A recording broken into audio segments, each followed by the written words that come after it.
అందరికీ నమస్కారం. యావత్ పిరమిడ్ మాస్టర్లకు, దివ్య ధ్యాన యోగులకు, ఆత్మస్వరూపులకు, విష్ణు స్వరూపులకు, శివస్వరూపులకు, సదా విశ్వశాంతిని కోరుకునే మహాధ్యాన స్వరూపులకు, సకల ప్రాణికోటికి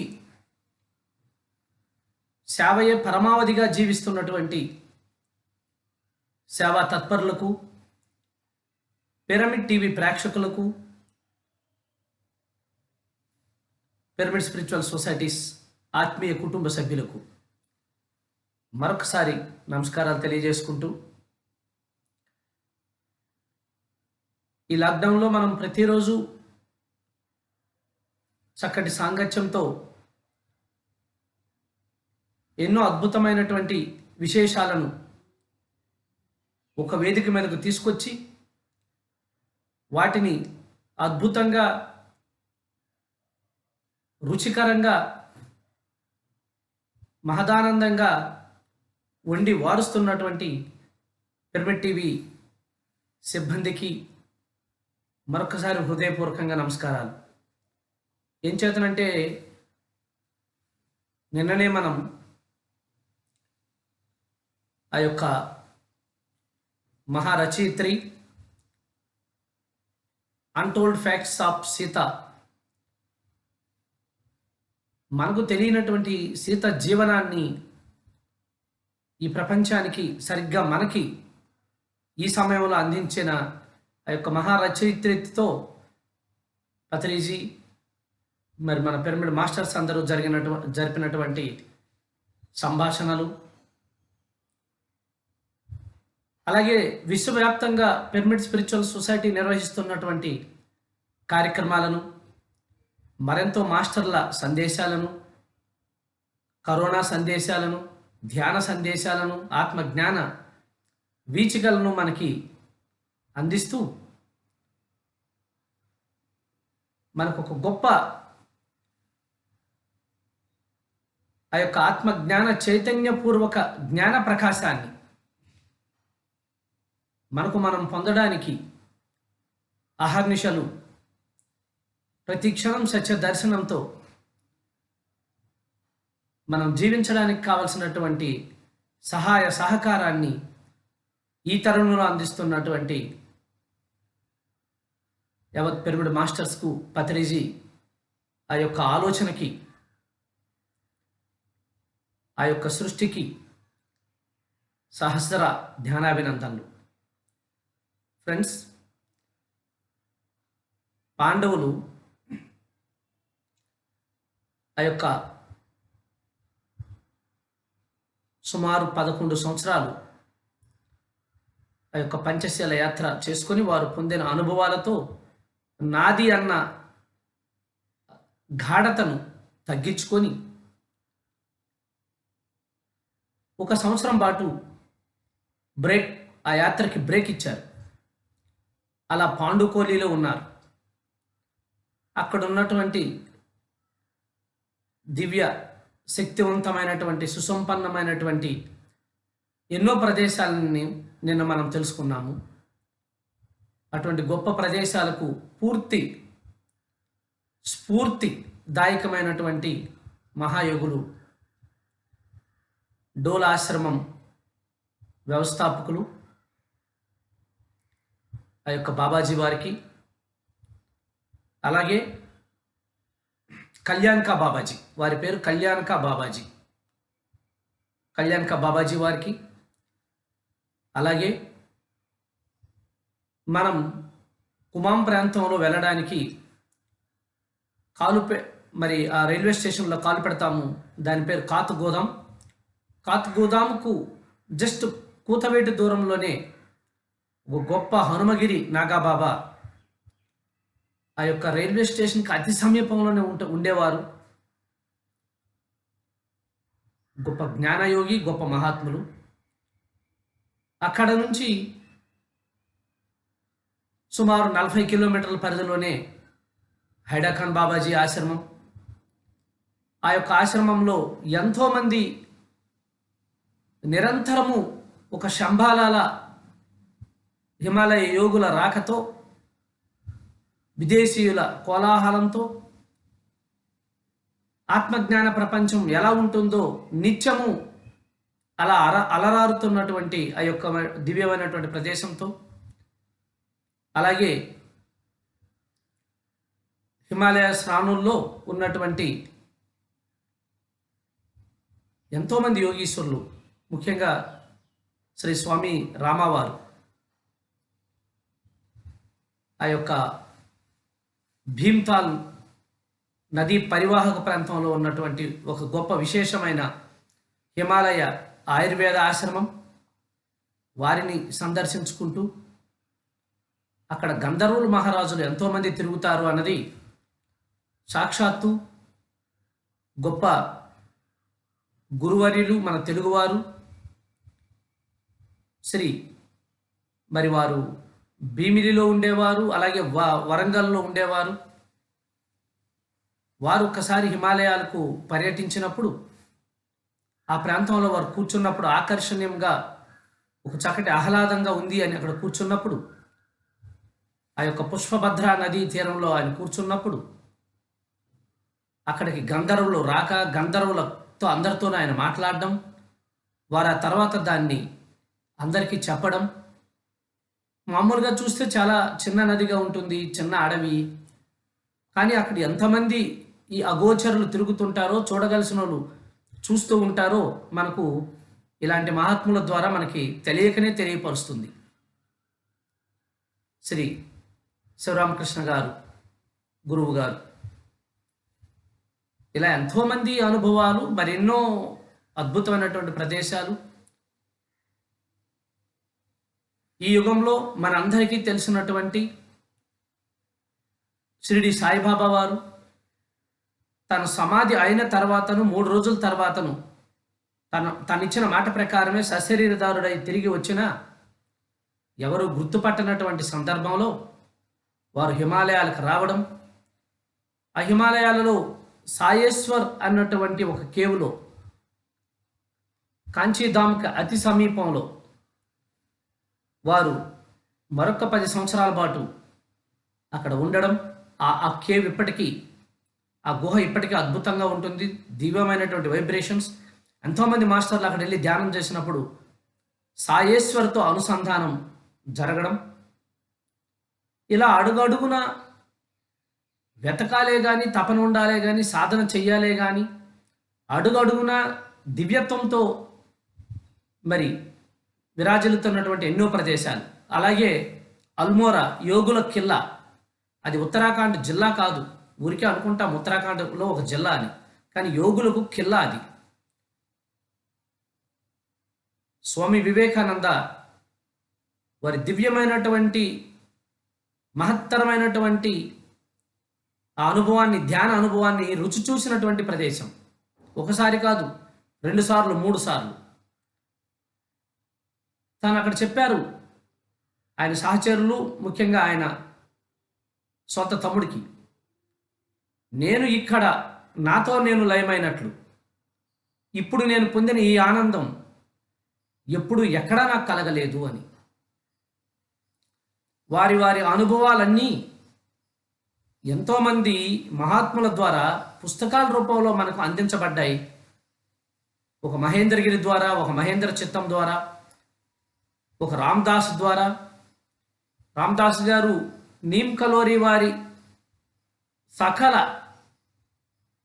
జీవన మార్మిక ఆధ్యాత్మిక విషయాలన్నీ ఎన్నో పుస్తకాల ద్వారా మనకు అందించారు. ముఖ్యంగా I am that, I and my father is one, అలాగే హార్మోనీస్ ఆఫ్ ఆ యొక్క నీమ్ కలోరి, అలాగే హైడాఖాన్ బాబాజీ వారి హైడాఖాన్ 1 అండ్ హైడాఖాన్ 2 వారి సందేశాలను మనకు అనేక పుస్తకాల ద్వారా మనం ఇప్పుడున్నటువంటి మన తరానికి అందించబడినాయి. అలా ఎక్కడికి వెళ్ళినా ఎంతోమంది జీవిత అద్భుతాలు, అనేకమైనటువంటి అనుభవాలు పుస్తకం ద్వారా అందించబడి ఆ యొక్క ప్రేరణని మనము మన తర్వాత తరాల వారు కూడా విస్తారంగా పొందడానికి ఎంతోగానో సహకరిస్తాయి. సో మై డియర్ ఫ్రెండ్స్, అద్భుతమైనటువంటి వన సంపదతో, ఆరోగ్య సంపదతో, వన మూలికలతో, జ్ఞానంతో పాటు, ప్రజ్ఞానంతో పాటు, విజ్ఞానంతో పాటు మహా ఆరోగ్యాన్ని కూడా ఈ మానవాళికి ప్రసాదిస్తున్నటువంటి ఆ యొక్క హిమాలయ క్షేత్రాలలో తిరిగి ఒక సంవత్సరం ఉండి, ఆ యొక్క సంవత్సరం తర్వాత వారందరూ పాండవులు మరి కృష్ణుల వారికి ఇచ్చిన మాట ప్రకారము అరణ్యవాసం వదిలి అజ్ఞాతవాసానికి బయలుదేరాల్సినటువంటి సమయం ఆసన్నమైంది. అజ్ఞాతవాసానికి వారు వెళ్ళినటువంటి మార్గము ఆ యొక్క గంధమాగంధ పర్వత శ్రేణులు దాటి పాతాళ భువనేశ్వర్ గుహలో నుంచి ఆ యొక్క నేపాల్ సరిహద్దుల్లో ఉన్నటువంటి విరాట్ కొలువుకి వెళ్ళాలి. అక్కడికి వెళ్ళేటప్పటికే వారెవరో వారికి తెలియరాదు. నేను అన్నది వదలాలి. ఈ నేను అన్నది మనం పుట్టిన తర్వాత మనకి ఎప్పుడైతే ఒక పేరు, ఒక లేబుల్ వేస్తారో ఆ క్షణం నుంచి మనకు నేను అన్నది పెరుగుతుంటుంది. అంతవరకు నేను లేదు, నాది లేదు. ఏ రోజైతే ఈ పేరు పెట్టారో ఆ పేరుకు ఒక హోరు ఉంటుంది. ఆ పేరుతో నేను అన్నది మనలోని పెరగడం ప్రారంభిస్తుంది. వారికి అక్కడ ఒక సంవత్సర కాలం పరీక్షా సమయం, దీక్షా సమయం, గొప్ప వ్రతం. కృష్ణుల వారు ఇచ్చినటువంటి సందేశం ప్రకారం, కండిషన్స్ ప్రకారం ఈ ఒక్క సంవత్సరం మీరెవరో తెలియరాదు. ఏ కష్టము మీకు ఎదురైనా మీ ఐడెంటిటీ బయటికి రాకూడదు. వచ్చిందా, ఇన్నాళ్ళు చేసిన అరణ్యవాసము, ఇప్పుడు చేస్తున్నటువంటి అజ్ఞాతవాసము రెండు నిష్ఫలమవుతాయి. అంటే నేను నాది వదిలేస్తాను అని అనడం ఎంత సులభమో, వదలలేకపోవడం ఎంత కష్టమో పాండవులకు ఎదురయ్యేటువంటి ఆ పరీక్ష ద్వారా మనకు అర్థమవుతుంది. ఆ కష్టాలు వారికే కాదు, ఆ సమస్యలు వారికే కాదు. ఎవరైతే సాధకుడుగా రూపాంతరం చెంది సత్యాన్వేషణకు బయలుదేరుతాడో ఆ యొక్క ప్రతి సాధకుడు ఈ యొక్క పరిస్థితిని ఎదుర్కోవాల్సిందే. అందుకు అదొక గొప్ప ప్రామాణికమైనటువంటి సూత్రం. ఎప్పుడైతే అలా నేను వదలడానికి ధర్మరాజు, లేదు భయ్యా ఈ రోజు నుంచి నువ్వు కంకుబట్లు ఇవి. ఒక మహారాజు ఎక్కడ, ఒక కంకుబట్టు ఎక్కడ? తద్విరుద్ధమైనటువంటి పేరుతో పాటు ఆ హోరు దానికి అనుగుణంగానే జీవించాలి.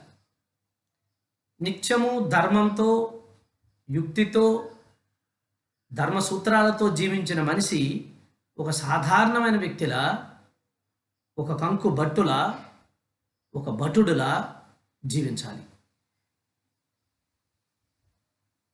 ఇక 2, భీముడు నిత్యము గదాధారి అయి ఆ యొక్క పాండవుల వనవాసంలో భీముడు ఒక పెట్టని కోట. అందుకు శ్రీకృష్ణుల వారు ఏకచక్రాపురంలో ఉన్నప్పుడే మిగతా అందరికీ ఎంత భోజనం పెడతావో ఈ ఒక్కడికి అంత భోజనం పెట్టమ్మా నాయన, నువ్వు భోజనం తిని నువ్వు చేయాల్సిన పని అంతే ఉంది. ఈ యొక్క మహాభారత ఘట్టంలో గొప్ప బలవంతులైన వారిని నువ్వు మాత్రమే సంహరించగలవు. కాబట్టి నీ బలం ఎక్కడా తగ్గరాదు, నీ శక్తి ఎక్కడా తగ్గరాదు అన్నది ఏకఛత్రాపురంలో వాళ్ళు ఉన్నప్పటి నుంచే వారికి బోధిస్తూ, వారిని అలా తీర్చిదిద్దుతూ, ఈవెన్ అరణ్యవాసంలో కూడా భీముడు ఆ యొక్క కాపలాతో, భీముడు తాలూకు శక్తితో పాండవులు ఆ యొక్క అరణ్యవాసాన్ని చాలా విజయవంతంగా అనేక ఆటంకాలు దాటి వచ్చారు.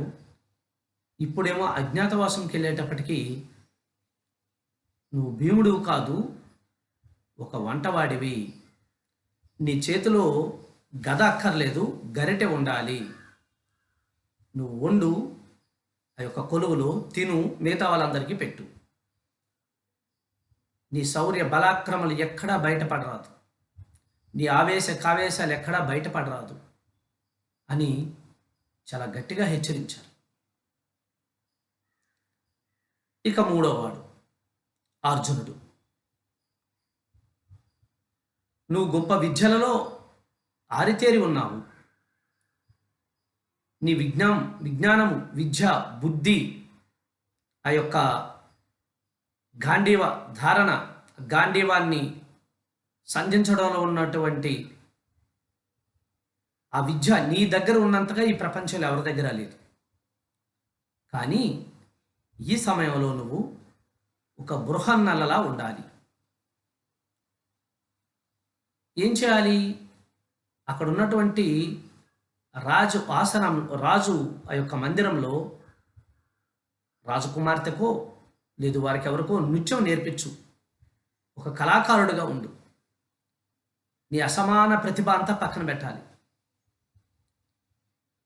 అని చెప్పి ఒక బృహన్నల పాత్ర. సరే, ఆ బృహన్నలుగా ఆ పాత్ర ఎందుకు వచ్చిందంటే, అంతకుముందు ఒక సమయంలో వారు ఒక లోకానికి వెళ్ళేటప్పుడు, ఇంద్రలోకానికి వెళ్ళేటప్పుడు అక్కడ వచ్చినటువంటి ఒక శాపము ఇక్కడ వరం అవుతుంది.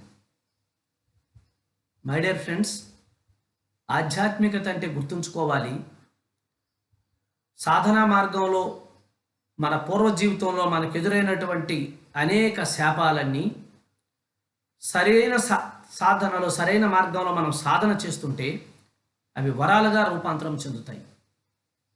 అదే జరిగింది పాండవుల జీవితంలో, అదే జరుగుతుంది ఎవరి జీవితంలోనైనా, అదే జరిగింది పైలట్ బాబా జీవితంలో కూడా.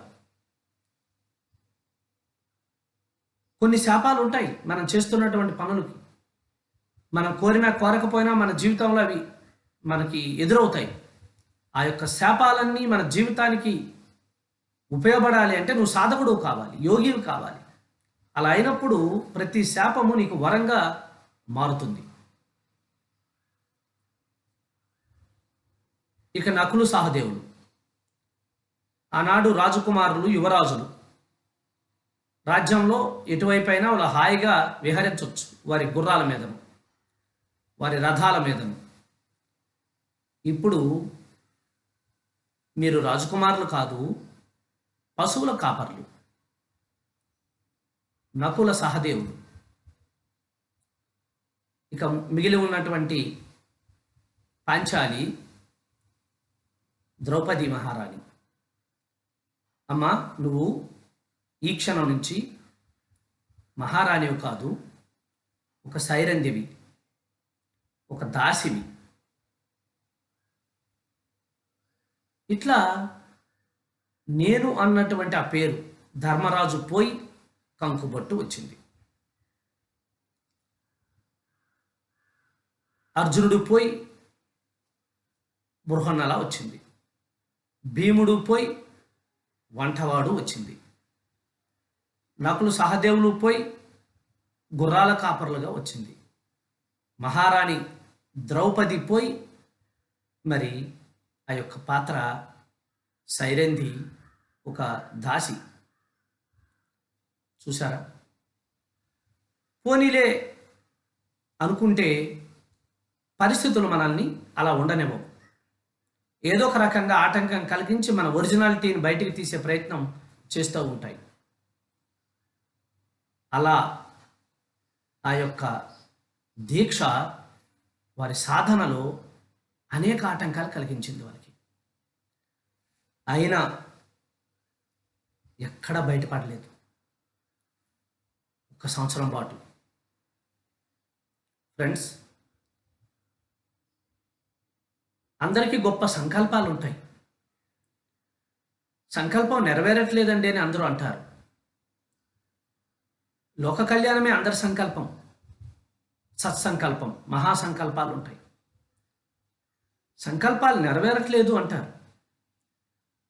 సంకల్ప శక్తి కావాలి కదా సంకల్పం నెరవేరాలంటే. సంకల్ప శక్తి కావాలి అంటే ముందు మన దగ్గర ఇచ్ఛాశక్తి ఉండాలి. ఎస్, మన దగ్గర ఇచ్ఛాశక్తి ఉంటేనే సంకల్ప శక్తి నెరవేరుతుంది. మన దగ్గర ఇచ్ఛాశక్తి లేదు, ఎంత గొప్ప సంకల్పమైనా ఆ సంకల్పానికి శక్తి రాదు, వికల్పం అయిపోతుంటుంది, లైట్ అయిపోతుంది, సంకల్పాలు మారిపోతుంటాయి. ఎప్పుడైతే మన సంకల్పాలు మారిపోతున్నాయో ఏ సంకల్పము నెరవేరదు. సరైన సంకల్పం పెట్టుకోలేదేమో అనుకుంటాం. శుద్ధమైనటువంటి సంకల్పానికి దివ్యమైనటువంటి ధ్యాన శక్తినిస్తే అది సంకల్ప సిద్ధిగా మారుతుంది. కానీ నువ్వు దివ్యమైనటువంటి ధ్యాన శక్తిని ఇవ్వడానికి, దానికి శక్తిని సమపార్చనం చేయడానికి నీ దగ్గర అంత ఇచ్చ ఎక్కడుంది? ఆ సంకల్పం సరైనదో కాదో కూడా నీకు తెలవదే. ఆ సంకల్పం ఎందుకు పెట్టుకున్నామో కూడా మనకు తెలియనప్పుడు ఆ యొక్క సంకల్పాన్ని ఎలా నెరవేరుస్తాము? నాకు జీవితంలో ఎదురైనటువంటి ఒక సంఘటన చెప్తాను. మనకు 2 రోజుల క్రితమే పత్రిజీ వారి సందేశంలో ఒక అద్భుతమైనటువంటి సంకల్ప విజయ సూత్రాన్ని మనకిచ్చారు. ఏమిటయ్యా అంటే, పత్రిజీ 1 సంవత్సరం పాటు భోజనం చేయలేదు, అన్నం తినలేదు. అందరూ అనుకుంటారు సార్ అన్ని చక్కగా వండుతారు, రోజు భోజనం చేస్తారు అని, అందరికీ పెడతారు, మనకి పెడతారని. కానీ 1 సంవత్సరం పాటు భోజనమే చేయలేదు. నాకు పరిచయం అవుతున్నటువంటి రోజులవి. నేను నమ్మలేదు కదా. నేను అడిగాను, మీరందరూ భోజనం చేస్తున్నారు, అది కొన్ని రోజుల తర్వాత నేను చూసి అడిగాను, మీరందరూ భోజనం చేస్తున్నారు, గురువుగారు భోజనం చేయరా? ఆయన గురువుగారులు మన ఇంట్లో ఎందుకు చేస్తారండి భోజనం, ఎక్కడైనా బయట చేసి ఉంటారేమో అంటే వాళ్ళు అప్పుడు చెప్పారు నెమ్మదిగా, అబ్బాయి సారు భోజనం చేయరు, ఓన్లీ ఏదైనా క్యాజు లేదు కిస్మిస్ ఉంటే తింటారు అని. అప్పుడు నేను ఆశ్చర్యపోయినాను. ఎక్కడో పుస్తకాల్లో చదవడం కానీ, ఎక్కడో కథల్లో వినడం కానీ మనుషులు భోజనం చేయకుండా కూడా ఉంటారా అని. ఎస్, పిఎస్ఎస్ఎం వ్యాప్తి చెందుతున్న రోజులు, ధ్యాన జగత్తు కావాలి అని ఆకాంక్ష పడుతున్నటువంటి రోజులు, లక్షల మంది, కోట్ల మంది ధ్యానం చేయాలి అని అభిలషిస్తున్నటువంటి రోజులు. ఆ సమయంలో పత్రిజీ తీసుకున్నటువంటి ఆ సంకల్పానికి, ఆ సంకల్పం నెరవేరడానికి ఆయన తీసుకున్నటువంటి ఇచ్ఛ 1 సంవత్సరం ఆహారాన్ని వదలడం. మనందరము ఈ పాండవ వనవాస సమయంలో అరణ్యవాసం నుంచి కానీ, అజ్ఞాతవాసం నుంచి కానీ, తర్వాత కానీ ఈ యొక్క అనుభవాలు ఎందుకు ఉపయోగపడాలి అంటే, మనలో ఇవి వినడం ద్వారా, మన సంకల్పాలను మనం నెరవేర్చుకోవడం ద్వారా పాండవులు వారి విజయాన్ని వారు ఎలా పొందారో మన స్థాయిలో మన విజయాన్ని పొందడానికి ఇది ఉపయోగపడాలి. అప్పుడే ఈ యొక్క కార్యక్రమానికి ఒక అర్థము, పరమార్థము, సార్థకత. అంతేగాని కథ బాగా చెప్పారండి, చాలా హిమాలయాల ప్రదేశాలు చెప్పారు, చాలామంది గురువులు చెప్పారు, ఈ లాక్డౌన్ అయిపోయిన వెంటనే మనం వెళ్ళిపోవచ్చా? వెళ్ళడానికి ఎంత ఖర్చు అవుతుంది? మీరు 11 సంవత్సరాలు అని చెప్తున్నారు, అన్ని రోజులు కాదు కానీ 11 రోజుల్లో ఏమైనా అవుతుందా? దీనికోసం కాదు ఇది. అందుకే ఇప్పటికే లెక్కకు మించిన మిత్రులు ఫోన్ చేస్తున్నారు, సార్ ఆ ఆశ్రమం అడ్రస్ ఇవ్వండి, ఈ ఆశ్రమం అడ్రస్ ఇవ్వండి, దాని గురించి బాగా చెప్పారు, మాకు మరి కొంచెం డీటెయిల్స్ ఇవ్వండి, అక్కడ ఎవరు ఉంటారు, ఎవరిని కలవాలి అని. అయ్యా, గంధర్వులు తిరిగే ఆశ్రమాలు,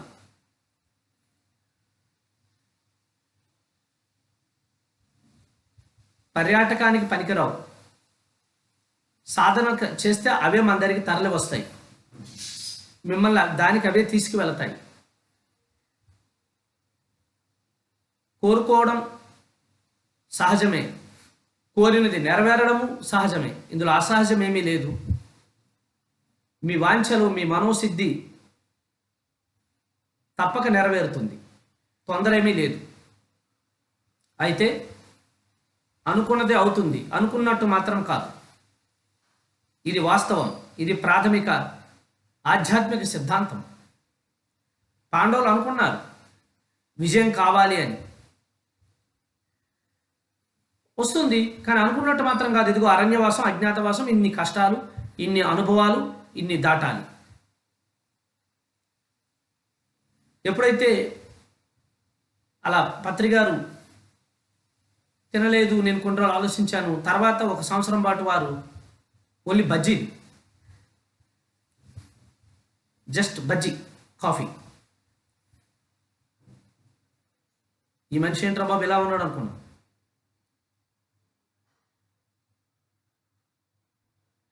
అది అనుభవం అయింది, ఎందుకు అర్థం కాలేదు. కొన్ని సంవత్సరాల తర్వాత ధ్యాన మహాచక్రం 1 మన senior most pyramid master Shri Velagapudi Lakshmanarao గారికి నిర్వహణ బాధ్యతలు అప్పచెప్పడం జరిగింది. గొప్ప కారణంతో జన్మను తీసుకొని వచ్చినటువంటి మహాత్ములు లక్ష్మణరావు గారు. అమరావతిలో చేయమన్నారు పత్రిజీ. అమరావతిలో మనకేం ప్రదేశాలు లేవు, తెలిసిన వాళ్ళు లేరు, ధ్యాన కేంద్రం లేదు. ఒకే ఒక్క పిరమిడ్ ధ్యాన కేంద్రం ఉండేది. మహా అయితే ఒక 10 మంది మాస్టర్స్ ఉంటారు. ఈ పరిస్థితుల్లో అమరావతి ధ్యాన మహాచక్రానికి సారు ఆజ్ఞాపించారు లక్ష్మణరావు గారిని.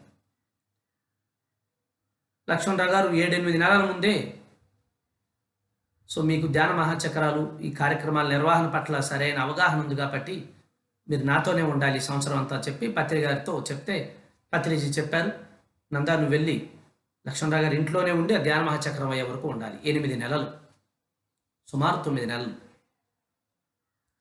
కార్యక్రమం అయిన తర్వాత ఇంకో 2 నెలలు ఉండాలి, సుమారు 1 సంవత్సరం పాటు వారి ఇంట్లో ఉన్నాను.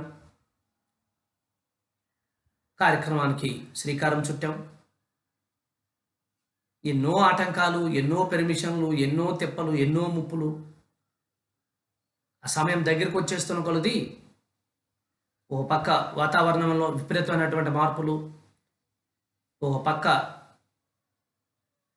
నిధుల సమీకరణ, ఇంకో పక్క ఆ నిర్వహణ సమీకరణ, ఇంకో పక్క అన్ని. ధ్యాన మహాచక్రం అంటే మీకు తెలియదేముంది, 24 డిపార్ట్మెంట్లని, 24 విభాగాలని సమన్వయం చేసి చేసుకుంటూ ఉండాలి. ఇందులో ఇష్టాలు, కష్టాలు, మెప్పులు, గొప్పలు, తిప్పలు అన్నీ ఉంటాయి. ఇట్లా చేసుకోవాల్సిన సందర్భంలో మొదట 2 నెలల్లోనే నాకు అర్థమైంది, ధ్యాన మహాచక్రం చాలా గొప్ప కార్యక్రమమే, మరి ఆ గొప్ప మహా కార్యక్రమం నెరవేరాలి. ఆయన ఎంతో సత్సంకల్పంతో ఉన్నారు. లక్ష్మణరావు గారికి రాత్రంతా ఆలోచనే, ఏం చేద్దాం, ఎలా చేద్దాం, ఎలా చేద్దాం, అలా చేద్దాం, పందిర్లు వేద్దాం, భోజనాలు పెడదాం, ఈ భోజనాలు పెడదాం, ఆ భోజనాలు పెడదాం, ఇలా చేయాలి, అలా చేయాలి, అక్కడ ప్రభుత్వం ప్లేస్ తీసుకోవాలి, అక్కడ పిరమిడ్ నిర్మించాలి, ఇలా ఎన్నో ఎన్నో ఆలోచనలు. ఈ తనుమనకల్లో నాకు అర్థమైంది, ఇంత టెన్షన్తో మనం ఎంత గొప్ప కార్యక్రమం చేసినా అసలు కార్యక్రమం నాటికి మనం ఉంటామా, ఉండమా? ఈ కార్యక్రమం నెరవేరాలి అంటే ఎట్లా అని అన్నప్పుడు పత్రి గారు తన సంకల్పాన్ని తను నెరవేర్చుకొచ్చారు కదా. 1 సంవత్సరం తనకిష్టమైనటువంటి ఆ భోజనాన్ని వదిలేశారు. ఎప్పుడో ఒక సందర్భంలో చెప్పారు, మనం అనుకున్నది మనకు జరగాలి అంటే మనకి అత్యంత ఇష్టమైనది ఒకటి వదిలేయాలయ్యా కొన్ని రోజులని. చాలా చిన్న సూత్రంగా చెప్పారు ఇది. ఏదో సందర్భంలో ఒక జర్నీలో అడిగాం, సార్ మీరు అది ఎలా మీకు సాధ్యమైంది, ఇది ఎలా సాధ్యమైంది అంటే, ఏమీ లేదయ్యా, మనం అనుకున్నది మనకు జరగాలి అంటే మనకు అత్యంత ఇష్టమైనది కొన్ని రోజులు వదిలేయండి, దానికి బదులు అని చెప్తూ ఉదాహరణ చెప్పారు. ఫర్ ఎగ్జాంపుల్, అన్నం అంటే ఇష్టము, దాన్ని వదిలేయండి, దానికి బదులు జావ తాగండి. కాఫీ అంటే ఇష్టము, దాన్ని వదిలేసేయండి. ఏదో ఇష్టం లేదో 6 మాసాలకు 7 మాసాలకు ఒక్కసారి తిన్న కాకరకాయని వదిలేయద్దు. రోజు ఏది తింటే నీకు ఇష్టమో, ఏది ఉంటే నీకు ఇష్టమో అది వదిలే. దానికి బదులు ఇంకేమైనా తీసుకో, కానీ దాని వైపు మాత్రం వెళ్ళొద్దు. అలా కొన్ని రోజులు దాన్ని మనం వదిలేయగలిగితే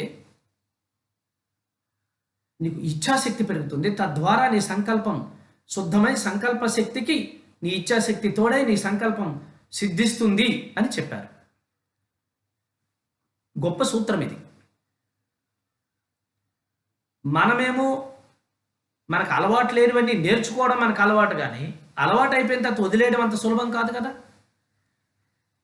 అటువంటి పరిస్థితుల్లో నాకు నిజంగా ఇష్టం ఏంటంటే అన్నం, 3 పూటల అన్నం తినడం.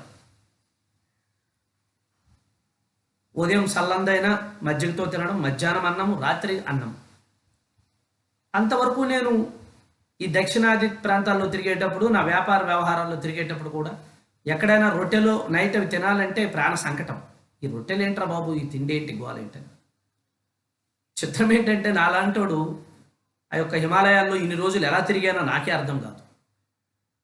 ఎందుకంటే అక్కడ రొట్టెలు తప్ప అన్నం దొరకదు. అలాంటిది నాకు అన్నం తప్ప ఈ రొట్టెలు ఇవి తినబుద్ధి కాదు. అటువంటి విపత్కర పరిస్థితుల్లో చూసారా మన వాసాలు మనకి ఎలా ఎదురవుతాయో, మన కష్టాలుగా. అప్పుడు నేను సుమారు 13 నెలల పాటు, అంటే ధ్యాన మహాయజ్ఞానికి సుమారు 7 నెలల ముందు నుంచి తర్వాత వరకు 13 నెలల పాటు 3 పూట్ల ఉప్మా మాత్రమే తిన్నాను. అన్నం అన్నది తినలేదు. ఉప్మా. ఏ ఊరు క్లాసులకు వెళ్ళాలి, ఎక్కడో విరాళాలకు వెళ్ళాలి, ఇంకెవరినో పిలవడానికి వెళ్ళాలి, ఏ కార్యక్రమాలైనా పురమాయించడానికి వెళ్ళాలి. వాళ్ళేమో లక్ష్మణరావు గారు, నందగారు వస్తున్నారని 4-5 కూరలు, భోజనం, సాంబారు వండడం. తీరా భోజనాలు పెట్టేటప్పుడు అమ్మ నాకు ఉప్మా వద్దు, నాకు అన్నం వద్దు, కొంచెం ఉప్మా పెట్టండి అంటే, అయ్యయ్యో బలేనోళ్ళు, మీరు మా ఇంట్లో తినకపోతే ఎట్లాగో, మీరు మా మీద కోపం అవుతారా, మేము ఎంతో కష్టపడి ఉండాం, మీకు ఇష్టంగా ఉండాం, తినండి అని బలవంతం. ఇది ఒక విచిత్రం. మనం ఏదైనా వదిలేస్తే అదే తినమని అందరూ మనల్ని పట్టుకుంటారు. కాలితే మీరు చూడండి, ఒక వారం రోజులు కాఫీయో చాయో మానేయండి, దారిని పోయినోడు కూడా వచ్చి మీరు కాఫీ తాగుతారా తాగరని పట్టుకుంటాడు. అది అలా ఉంటుంది. అదే విచిత్రం. చిత్రాలకే చిత్రం విచిత్రం. లేదు నాకు కొన్ని కారణాల వల్ల నేను దయచేసి అన్నం తినట్లేదు, ఆ యొక్క ఉప్మా కొంచెం చేసేయండి అంటే, ఉప్మాని ఎన్ని రకాలుగా వండేవాళ్ళు అంటారు. కొంతమంది ఉప్మా గ్లాసులో పోసి ఇచ్చేవాళ్ళు, కొంతమంది ప్లేట్లో వేస్తే 5-6 రోజులు కూడా అది ఉప్మాలాగా అయ్యేది కాదు. కానీ ఇంకోటి తినడానికి లేదు, అవకాశం, సమయం లేదు కదా. ఆ ఉప్మాలే వాళ్ళు వండిన కూరలో ఆ సాంబారు వేసుకొని వాళ్ళని కొంత సంతృప్తి పరిచి, నేను కొంత సంతృప్తి పడి, మళ్ళీ లక్ష్మణరావు గారి ఇంటికి వచ్చిన తర్వాత ఆ మేడం చక్కగా నాకు ఇంత ఉప్మా చేసి ఎప్పుడు నా కోట నాకు ఉండేది. ఆ మేడం 13 నెలల పాటు నాకు ఎంత సేవ చేసిందో, ఎంత అన్నం, ఎంత ఆహారం పెట్టిందో, మరి ఆవిడ సేవలకు నా హృదయపూర్వక నమస్కారాలు. లక్ష్మణరావు గారి భార్య పేరు ఉషా మేడం.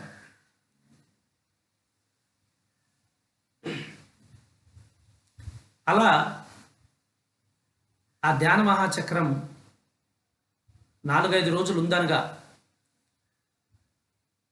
సుమారు 50,000 మందికి ఏర్పాట్లు చేయాల్సి వచ్చింది. ఏర్పాట్లన్నీ ఘనంగా జరుగుతున్నప్పుడు విపరీతమైనటువంటి తుఫాను.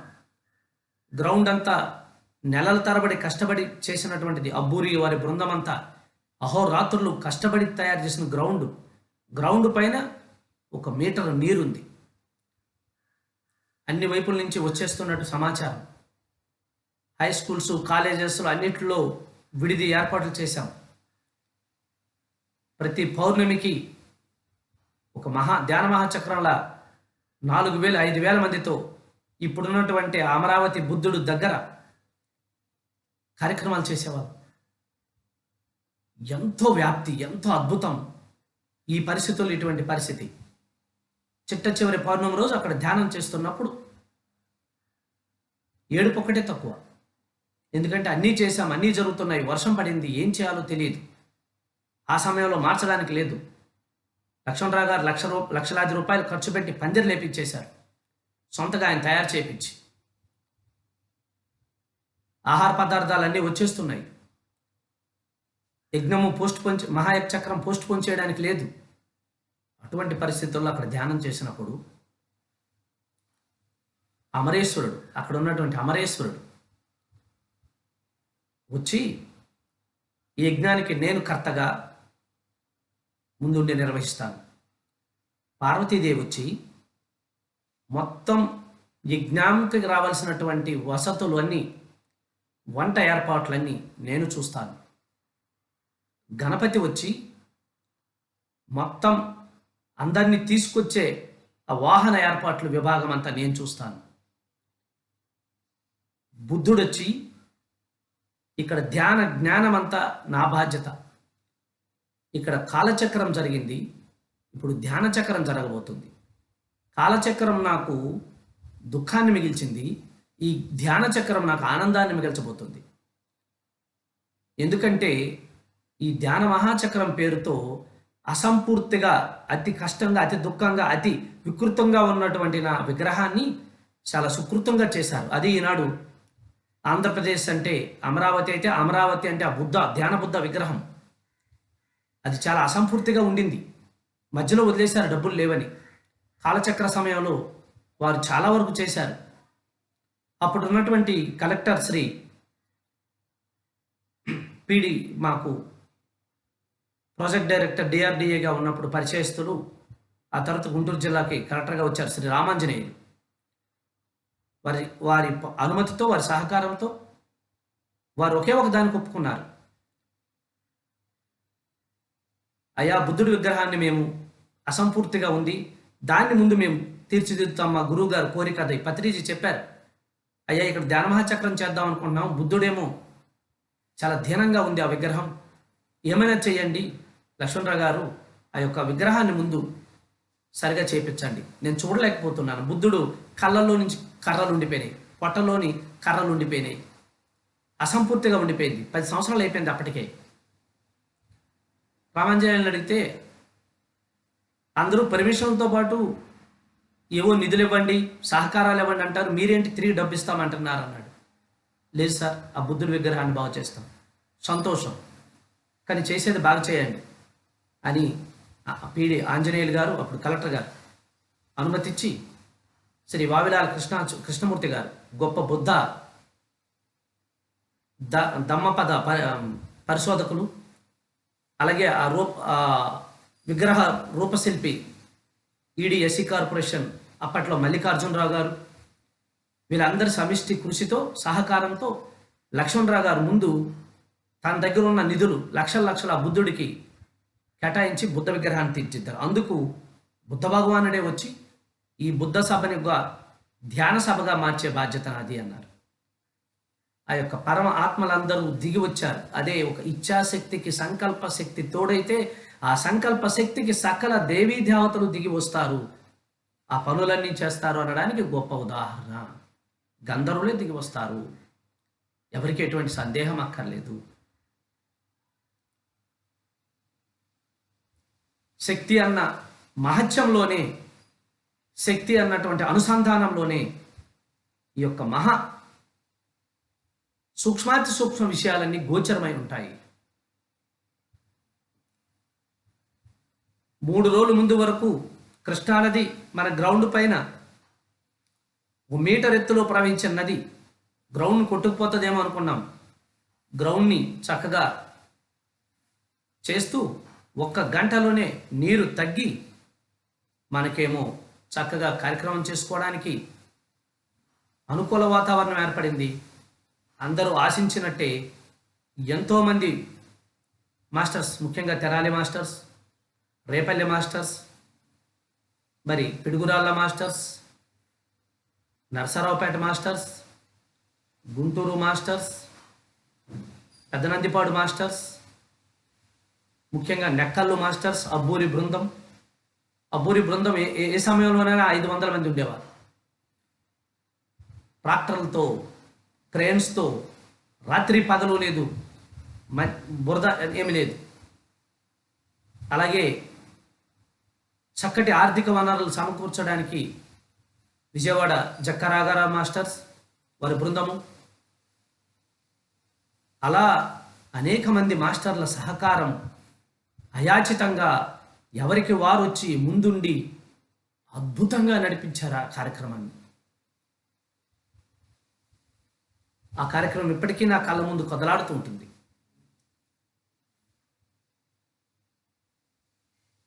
ఇది గొప్ప సత్యంతో ఆవాసం, సత్యంతో నివాసం, సత్యంతో ప్రయాణం.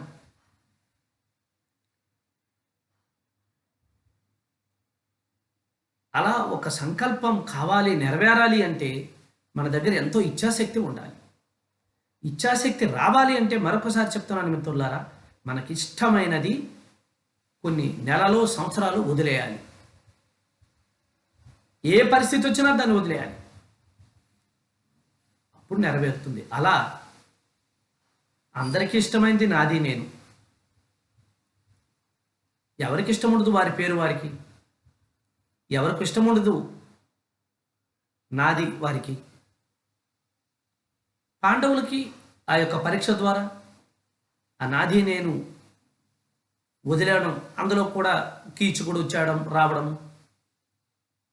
అదే సందర్భంలో అర్జునుని కుమారుడే అభిమన్యుడు వచ్చి వారున్నటువంటి రాజు కొలువులోనే ఆ ఉత్తరుడు చెల్లెలతో, ఉత్తరతో ఇంకొక ఈ లవ్ గోల, మళ్ళీ వాడి ద్వారా వీళ్ళ ఐడెంటిటీ ఎక్కడ బయటపడిపోతుందో, ఈలోపు కౌరవులు వీళ్ళు ఎక్కడ దాక్కుని ఉన్నా వీళ్ళని ఐడెంటిటీ బయట పెట్టాలని వాళ్ళు చేసినటువంటి అనేక ఈ యజ్ఞాన్ని, వ్రతాన్ని భంగం కలిగించాలని వాళ్ళు చేసిన అనేక కార్యక్రమాలు దిగ్విజయంగా దాటుకుంటూ ఇచ్ఛాశక్తితో, సంకల్ప శక్తితో ఆ ఒక్క సంవత్సరాన్ని వాళ్ళు పూర్తి చేశారు. పూర్తి చేసిన తర్వాత మళ్ళీ వాళ్ళ స్వరూపాలు వాళ్ళకు వచ్చాయి, వాళ్ళ ఆయుధాలను వాళ్ళు తీసుకున్నారు. అలా ప్రారంభించిన రోజు, అజ్ఞాతవాసం ప్రారంభించిన రోజు విజయదశమి. తిరిగి అజ్ఞాతవాసము సమాప్తం అయిపోయే రోజు కూడా విజయదశమి. ఆ విజయదశమి తర్వాత రోజే ఈ ఉత్తరుడు కొలువులోనే వీళ్ళు ఉన్నారు అన్న అనుమానం పెరిగినటువంటి కౌరవ మొత్తం వారి గురువులతో ఈ ఉత్తరుడు కొలువు మీదకి యుద్ధానికి రావడం, వారి గోవులన్నింటినీ తోలికెళ్ళిపోవడం. ఆ సమయంలో అర్జునుడు మళ్ళీ తన నిజమైన రూపంలోనే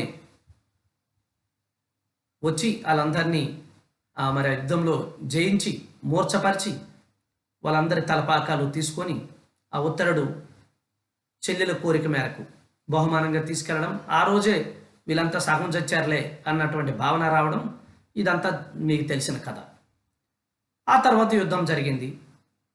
యుద్ధంలో పాండవులు గెలుస్తారు, విజయాన్ని పొందారు. అందుకు విజయులు అంటే పాండవులే అని మనం చెప్పుకుంటాం. కానీ అసలు విషయం ఎక్కడొచ్చిందంటే, నాది నేను వదలడం వల్లనే వాళ్ళకి విజయం సాధ్యమైంది. ఏమిటా విజయము? ఆత్మ విజయం.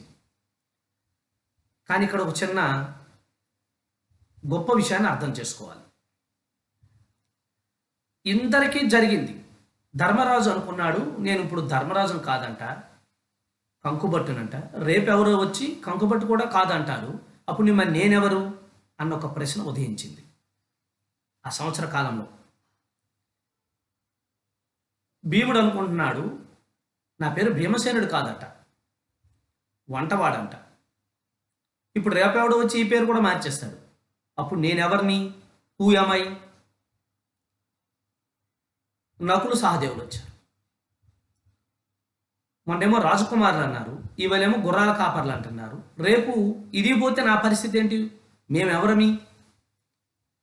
ద్రౌపది కూడా ప్రతినిత్యం ఆలోచిస్తుంది. ఆవిడ ఏంటిది? అతి పరాక్రమవంతులు అనుకున్నానే నా భర్తలు, వీళ్ళేమో ఎందుకు పనికిమాలినలా ఉన్నారు? ఇప్పుడు ఎలానే ఉన్నారు, రేపు ఎంతకంటే కాకపోతే నేనెవరి? అసలు ముందు మహారాణి అన్నారు, ద్రౌపది అన్నారు, ఇప్పుడేమో దాసి అంటున్నారు. నేనెవరు అన్న ప్రశ్న వాళ్ళకి.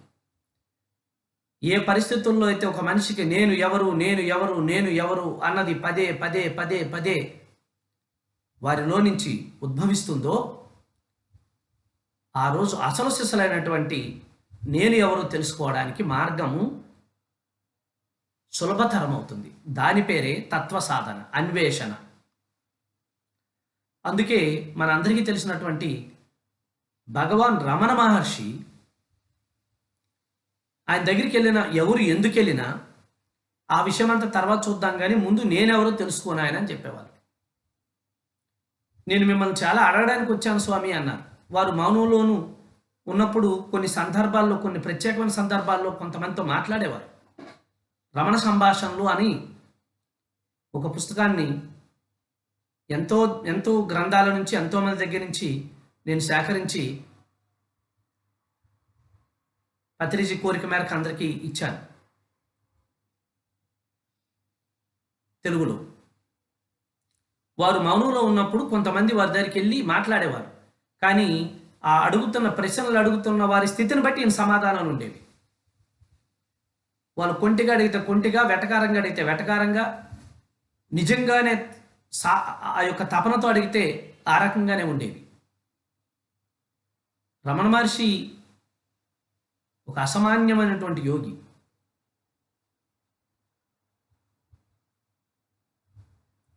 నేనెవరో తెలుసుకోవాలి అన్నటువంటి జిజ్ఞాస ఎవరికైనా కలిగితే ఈ భూమిపైన, అది రమణ మహర్షి ఖచ్చితంగా గుర్తొస్తాడు అక్కడ. ఎందుకంటే అంత అంత గొప్ప మార్గాన్ని ఈ ప్రపంచానికి ఆయన నిర్దేశం చేశారు కనుక. ఒకసారి ఏమైందంటే, వారి ఆశ్రమానికి terrific and dynamic prime minister of India Indira Gandhi గారు వస్తున్నారని సమాచారం వచ్చింది. వారితో పాటు ఆనాటి president of India Babu Rajendra Prasad గారు కూడా ఆశ్రమానికి వస్తున్నట్టు సమాచారం వచ్చింది. ఆశ్రమ నిర్వాహకులందరూ ఎంతో సంతోషపడినారు. ప్రధానమంత్రి గారు వస్తున్నారు, అందులోకి టెరిఫిక్ డైనమిక్ లేడీ, ఉక్కు లేడీ. వచ్చిన వెంటనే ఆవిడ్ని తీసుకెళ్ళి రమణ మహర్షి గారి ముందు కూర్చోబెట్టారు. ఆవిడ ఎందుకు వచ్చారంటే, అనేక దేశాల నుంచి అనేక మంది దేశాధినేతలు భారతదేశానికి, ముఖ్యంగా తిరువణామలైకి వచ్చి వెళ్తున్నారు. ఆ ప్రోటోకాల్లో తెలుస్తుంది ఏమిటి ఎంతమంది ఇండియాకి వస్తున్నారు, అక్కడికి వెళ్ళి వస్తున్నారు. ఏమిటంటే, అమ్మ అక్కడ ఒక భగవంతుడు ఉన్నాడు, భగవాన్ ఉన్నారు అని చెప్పారు. భారతదేశంలో మనకు తెలియకుండా భగవాన్ ఉన్నారా? అమ్మో, ఆ భగవాన్ ఉంటే మనము కలవాలి కదా. చూసారా, ఏ గుట్టి పక్షులు ఆ గుట్టికి చేరుతాయి అనడానికి ఉదాహరణ ఇందిరాగాంధీ హిమాలయ యోగులతో, అనేక మందితో నిత్యము సహవాసంతో ఉండేవారు. ఎంతోమంది హిమాలయ యోగులతో. అదొక సందర్భంలో చెప్పుకుందాం. అసలు ఆ యొక్క మహాతల్లి పుట్టుకే ఒక హిమాలయ యోగిని సమక్షంలో జరిగింది. ఆవిడ తల్లి కడుపులో ఉండగానే నెహ్రూ ఈ స్వతంత్ర ఉద్యమంలో పాల్గొనడం వల్ల, అనేక పరిస్థితుల వల్ల బ్రిటిష్ వాళ్ళు వెంటాడుతున్నప్పుడు వాళ్ళు ఎక్కడెక్కడ ఉండేవాళ్ళు. ఎక్కువ సమయం ఈవిడ ఆనందమయ ఆశ్రమం, డెహ్రాడూన్ ఆనందమయ ఆశ్రమంలో ఇందిరాగాంధీ తల్లిగారు ఉండేవారు. ఆ తల్లి కడుపులో ఈవిడున్నారు. ఆనందమయ దీవెనలు, బోధనలు, ఆ యొక్క జ్ఞానము, ఆ యొక్క డైనమిజం, ఆ యొక్క విజడమ్ అంతా కూడా ఆవిడకి తల్లి కడుపులో ఉండగానే సంప్రాప్తించింది. హిమాలయ విజ్ఞానంలో మనం మర్చిపోలేనటువంటి మహనీయురాలు శ్రీమతి ఇందిరాగాంధీ గారు. ఆ వాసనలు ఎక్కడికి పోవు. అదే సనాతన భారతదేశం. ప్రహ్లాదుడికి వారసులం, గార్గేయుడికి సోదరులం, అభిమన్యుడికి తోబుట్టులం. మనం అసాధారణమైనటువంటి వ్యక్తులం. సాధారణంగా జీవిస్తూ నాది నేను పెంచుకోవడం వల్ల ఈ గోల్లో పడిపోయినాం, కానీ ఈ రెండు వదిలితే మనంత గొప్పవాడు ఇంకొకడు లేడు. మన పూర్వీకులు చెప్తున్నటువంటి పరమ సత్యం ఇది. విజయం మనదే, జయం మనదే. ఏమిటా విజయము? ఆత్మ విజయం, విజ్ఞాన విజయం. విజయం అన్నది అది. పదవులో, సంపదలో, ఆస్తులో, అంతస్తులో, కీర్తిలో ప్రతిష్టలో కాదు, ఇవి వస్తుంటాయి పోతుంటాయి. పాండవులు యుద్ధం అయిపోయిన తర్వాత కూడా ఆ రాజ్యాన్ని అన్ని సంవత్సరాల అరణ్యవాసం అజ్ఞాతవాసం, అంతకుముందేమో ఆ యొక్క ఏకచక్రాపురం వైపు అటువైపు ఇటువైపు గెట్ట వేయపడడం, లక్కా హౌస్లో తోసేయడం, ఎప్పుడున్నారని రాజ్యంలో వాళ్ళు పట్టుమని 10 సంవత్సరాలు ఎప్పుడూ లేరు. తీరా కౌరవులను వధించిన తర్వాత కూడా వాళ్ళు ఎక్కువ సంవత్సరాలు ఏమీ లేదు, అదేం పెద్ద విజయం కాదు వాళ్ళకి. మరి అసలు సిసలైన విజయం ఏంటి అంటే ఆత్మ విజయం. మరణం లేదని తెలుసుకున్నారు, మేమంటే ఈ శరీరం కాదు అని తెలుసుకున్నారు, దేనికి ఏడుపు లేదని తెలుసుకున్నారు. ఈ యొక్క ప్రక్రియలో ఒక్కడే ఒకడు తెలుసుకోలేదు, ఆయన కోసం చెప్పుకుందాం. ఆ తెలుసుకోకపోవడం కూడా మన మంచిగా జరిగింది. ఆ నేను ఎవరు అన్నది ఆలోచించుకుంటా ఉండాల్సినటువంటి అవసరం ఒక్కడికే వచ్చింది. హాయిగా తినేసేవాడు, 4 పాటలు 4 నృత్యాలు చేసుకునేవాడు, హాయిగా నిద్రపోయేవాడు. మిగతా వాళ్ళకి మాత్రం నేనెవరు అన్న బాధ వచ్చింది. ఈ ఒక్కడికి మాత్రం ఇదే బాగుంది అనుకున్నాడు. ఆ ఒక్కడి పేరు అర్జునుడు. ఆ నేనెవరు అక్కడ తెలుసుకోలేదు కాబట్టి అరణ్యవాసం అయితే అయింది, కానీ అజ్ఞాతవాసంలో ఆయన పొందాల్సిన జ్ఞానం పొందనవాడు ఒక్కడే ఉన్నాడు, ఆయన పేరు అర్జునుడు. మిగతా విద్యలన్నీ ఉన్నాయి, అవేం తగ్గిపోలేదు పెరిగిపోలేదు. సవ్యచాచి అన్నీ ఉన్నాయి, అంత గొప్ప విజ్ఞానం అంత ఉంది, గొప్ప విద్య ఉంది, గొప్ప అన్నీ ఉన్నాయి, కానీ అసలైంది లేదు. నేనెవరో వదలలేదు, ఆయన తెలుసుకోలేదు ఆ సందర్భంలో. అందుకు అది ఎన్న రోజులు దాగదు కదా, ఎక్కడో దాన్ని బయటపడిపోతుంది కదా. తీరా యుద్ధరంగంలోకి వెళ్ళేటప్పటికి మొట్టమొదటి బయటపడిపోయింది ఎవరంటే అర్జునుడే. ఆ అర్జునుడికి బోధించడానికి భగవద్గీతని ఆ యుద్ధ భూమిలోనే శ్రీకృష్ణుల వారు ఉపదేశించాల్సి వచ్చింది. ఇది గొప్ప అద్భుతం.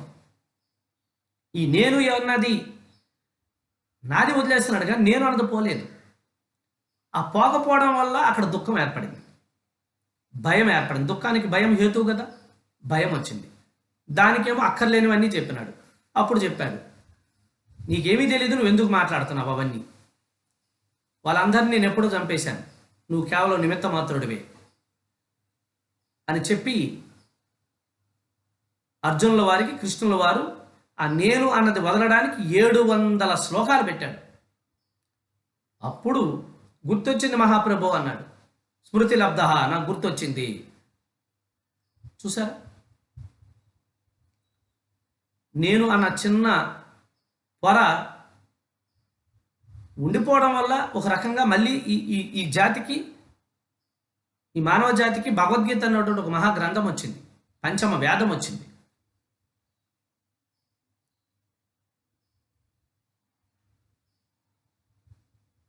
ఎప్పుడైతే అర్జునుల వారికి నేను అన్నది తొలగిపోయిందో, నాది అన్నది లేదు కాబట్టి యుద్ధంలో విజయము సుసాధ్యమైంది.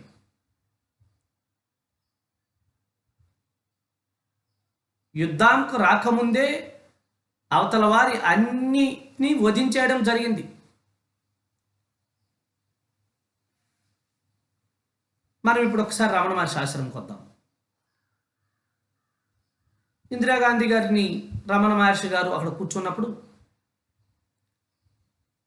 ఆయన అందరికీ చూపించింది, ఈవిడికి చూపించారు, హూ యామ్ ఐ, నేను ఎవరు అని. ఐఎమ్ ఇందిరాగాంధీ అని రాసింది. ఆయన ఇలా తల ఊపాడు. ఆవిడ ఆశ్చర్యంగా చూసింది, ఓహో ఇందిరాగాంధీ అంటే నీకు తెలియదేమో, ఇక్కడ ఒక్కడే ఉండిపోయినారు కదా. I'm prime minister of India, మళ్ళీ తల ఊపాడు. I'm prime minister of India అంటే కూడా ఏం తెలియదంటే ఏంటి ఇలా వచ్చాను ఇక్కడికి, నా గురించి చెప్పలేదా అన్న విధంగా ఆవిడ అక్కడ ఆశ్రమ వాసులందరి వైపు చూసింది. మళ్ళీ హూ యామ్ ఐ పెట్టాడు. కాదమ్మా, మీరు పుట్టిన తర్వాత మీ తండ్రి గారు తల్లి గారు పెట్టిన పేరు ఇందిరాగాంధీ, మీరు పెరిగి పెద్ద అయిన తర్వాత ఈ భారత ప్రజలు మీకు ఇచ్చినటువంటి ఒక పదవి ప్రైమ్ మినిస్టర్ ఆఫ్ ఇండియా, ఇది ఎప్పుడైనా పోవచ్చు. ఈ ఇందిరాగాంధీ కూడా ఏదో ఒక రోజు వెళ్ళిపోవచ్చు, అప్పుడు ఎవరు అంటే అవును కదా అని మొట్టమొదటిసారి ఆలోచన వచ్చింది. ఎలా తెలుసుకోవాలి మరి, దీనికి ఏంటి, ఎలా ఎవరు చెప్తారు ఆ పేరు, అసలు పేరు నాకు అని అంటే అదిగో అక్కడ అందరూ అదే పనిలో ఉన్నారు. కాసేపు కళ్ళు రెండు మూసుకొని ఎవరిలోకి వాళ్ళు ప్రయాణం చేస్తూ, ఈ నాది అనుకున్న నాది నాది కాదు, ఈ నేను అనుకున్న నేను నేను కాదు, మరి ఈ నేను ఏమవుతుంది అని ఒక్కసారి అలా ఆలోచిస్తూ ఉంటే ఆ నేను ఎవరు అన్న అడ్రస్ ఎవరికి వాళ్ళకే దొరుకుతుంది అని వారు చెప్పారు. ఆవిడకి అప్పటికే అపారమైనటువంటి ఆత్మజ్ఞాన సుసంపన్నులైనటువంటి ఎంతోమంది యోగులతో సహవాసము, ఆ యొక్క జ్ఞాన బీజాలు ఆవిడ ఒక అండం పిండంగా ఉన్నప్పుడే ఆవిడలో పుష్కలంగా ఉన్నాయి కాబట్టి అలా వెళ్ళి కూర్చుంది. అవును, నేను ఇందిరాగాంధీని, నేను ప్రైమ్ మినిస్టర్ ఆఫ్ ఇండియా కాదు, పోతుంది. ఆ తర్వాత ఇంకో పదవి పోతుంది, ఆ తర్వాత ఇంకోటి పోతుంది, ఆ తర్వాత ఇంకోటి పోతుంది, ఆ తర్వాత ఈ ఇందిరాగాంధీ కూడా పోతుంది. అప్పుడు ఎక్కడ పోతుంది? ఈ శరీరంలో ఉన్నటువంటి పంచప్రాణాలు వాయు రూపంలో ఈ విశ్వంలో కలిసిపోతాయి. ఈ విశ్వంలో కలిసిపోయినప్పుడు ఇక్కడ ఇక్కడ ఈ శరీరమే ఉండిపోయింది. ఈ శరీరంలో ఉన్న నేను వాయు రూపంలో ఈ విశ్వంలో కలిసిపోయింది కదా. కలిసిపోయినప్పుడు ఇక్కడ ఈ సకల ప్రకృతిలోనూ ప్రకృతి అయి ఉంది. ఇప్పుడు నేను ఎక్కడున్నాను? అంతా ఉన్నాను అన్నటువంటి ఆ పరమ అనుభవైక అనుభవాన్ని ఆవిడ అనుభవించింది. ఆ క్షణాలు కళ్ళు తెరిసింది. మాట్లాడడానికి ఏమైనా ఉందమ్మా? ఏమీ లేదు, నమస్కారం. చూసారా, ఎవరికైనా ఇదే తెలుస్తుంది. నేను అన్నది దాటిపోయిన తర్వాత, నాది అన్నది దాటిపోయిన తర్వాత, నేనే అంతా ఉన్నాను అన్న పరమ సత్యం తెలియడమే మహా మహా మహా విజయము. ఇంతకంటే ఏ విజయము లేదుగాక లేదు. దీని పేరే ఆత్మ విజ్ఞానము అంటారు. అంతేగాని నాది ఉంచుకొని, నేను ఉంచుకొని, నేను ఆత్మనంట, నాకు తెలుసు నేను ఆత్మనే అని గనక దీనిని వదలకపోతే, ఇది వదిలిన తర్వాత నువ్వు ప్రేతాత్మ అవుతావు కానీ ఆత్మవు, మహాత్మవు, సర్వాత్మవు కాజాలవు. కాబట్టి సశరీరధారుడై ఉన్నప్పుడే నాది నేను వదిలితే, నేను మంచి చెడ్డ అన్నది కూడా పోతే, నేను శుద్ధ సంకల్పమైతే, ఆ శుద్ధ సంకల్పం తత్త నేను నిర్గుణమైతే, సర్వాత్మగా పరమ ఆత్మగా నేను విరాజిల్లుతాను అన్న అద్భుతమైనటువంటి విజయమే, అద్భుతమైనటువంటి జ్ఞానమే మన విజయానికి మూలమవుతుంది. అదే పాండవులు సాధించారు, అదే స్వామి వివేకానంద సాధించారు, అదే రామకృష్ణ పరమహంస సాధించారు, అదే సమస్త హిమాలయ యోగులు సాధించారు.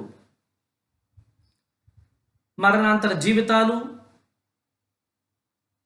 మరణాంతర శరీరాలు, కాంతి శరీరాలు ఇవన్నీ బోనస్. సూక్ష్మ శరీరాలు, కార్యకారణాలు, మహాకారణ లోకాల్లోకి వెళ్ళడాలు, లోకోద్ధరణకి రావడాలు, జగన్నాయకులుగా వెలగడాలు, జగన్మాతగా